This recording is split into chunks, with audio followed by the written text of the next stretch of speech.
films du Losange ont fait travailler une agence qui s'appelle Adresse Design et qui nous ont fait une dizaine de propositions. D'emblée, on n'était pas tout à fait d'accord. Les uns voulaient que ça soit plus thriller, les autres plus romantique, plus poétique. Bon. On s'est quand même arrêté sur deux affiches qui avaient plus d'impact que les autres.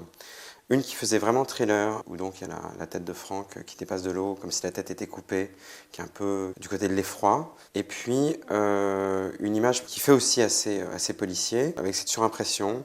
On voit un nageur dans l'œil de Michel. On suppose que le nageur, ça pourrait être Franck. Ces deux images nous plaisaient bien, et en même temps, elles n'étaient pas tout à fait, elles ne reflétaient pas tout à fait l'esprit du film. L'une était vraiment trop du côté du genre policier, et l'autre, du fait de la surimpression, il n'y a aucune image en surimpression dans le film, parce que le film reste très simple dans son rapport à l'image. Et en plus, Alain disait, elle fait très années 70, on a l'impression que c'est un film de Terrence Malick, ou un film à grand spectacle.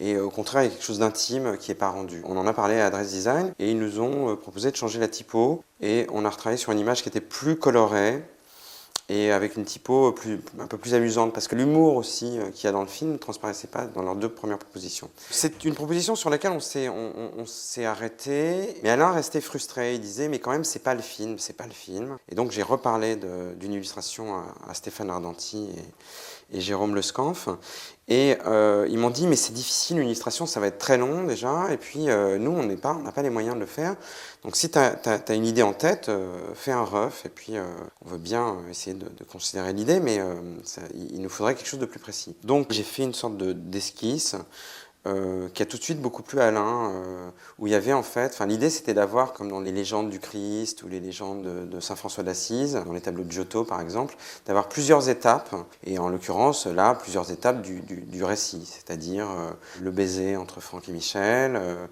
la fellation juste au deuxième plan, quand ils contemplent le lac de loin, Michel ou Franck qui nage dans l'eau, et puis l'arrivée de Henri qui est au bout de la berge et qui vient à la rencontre de Michel pour cette espèce de confrontation finale. Et donc on a présenté ça au film du Losange et à Sylvie, et en voulant montrer les images à Alain, je me suis souvenu du travail de Tom de Pékin, qui est un travail très coloré, assez enfantin et assez étrange parce qu'il se représente en chien, avec des accessoires SM, avec une tête de chien, un masque de chien.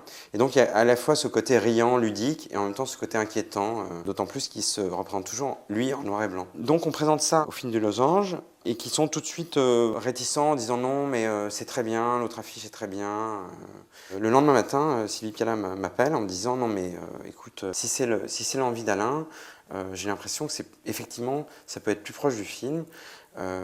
Donc si on peut demander à Tom de Pékin de travailler vite, moi je vais convaincre le Losange que c'est bien d'aller dans ce sens-là. Donc je rappelle Tom, et dans la journée même, il m'envoie une illustration qui plaît beaucoup à Alain et qui plaît aussi au Losange et à Sylvie, avec juste cette réserve que le côté inquiétant du film ne transparaît pas. C'est-à-dire qu'on est dans quelque chose d'un peu romérien, de très estival. Et Tom, dans cette première proposition, a tenu à ce que la fellation n'apparaisse pas au deuxième plan trop proche, et qu'elle soit beaucoup plus abstraite, parce qu'il s'est dit que ça pouvait choquer.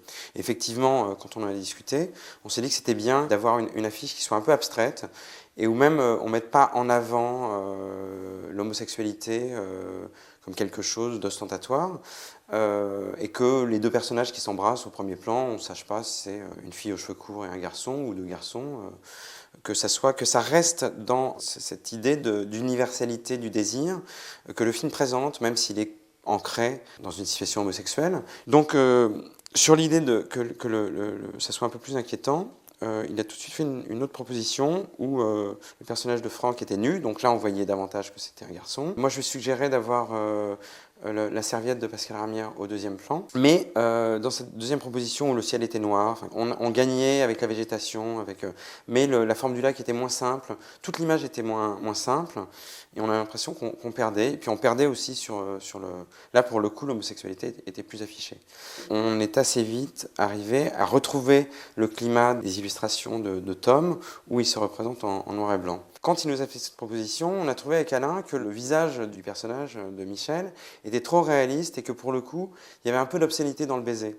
Et donc on voulait vraiment rester presque dans ce dessin d'enfant et qu'il soit lisible comme un baiser entre deux personnes, sans qu'on voit que ce soit nécessairement un baiser sensuel. Enfin. Et donc on lui a fait resimplifier le dessin et on est arrivé à cette dernière image où on a une sorte de compromis entre réalisme et dessin assez naïf. Et on a été très très surpris donc, de la réaction en fait, qu'il y a pu y avoir un peu épidermique, enfin, bon, qui était liée au contexte du mariage pour tous, mais parce qu'on avait fait de grands efforts justement pour essayer de rester dans quelque chose de simple et d'assez attrayant et qui n'ait aucun élément choquant, directement choquant, et que même cette fellation au deuxième plan ne soit compréhensible comme fellation que par quelqu'un soit qui a vu le film, soit de gens qui évidemment savent ce que c'est qu'une fellation et peuvent la reconnaître comme un idéogramme. Mais il fallait qu'il y ait un déchiffrement.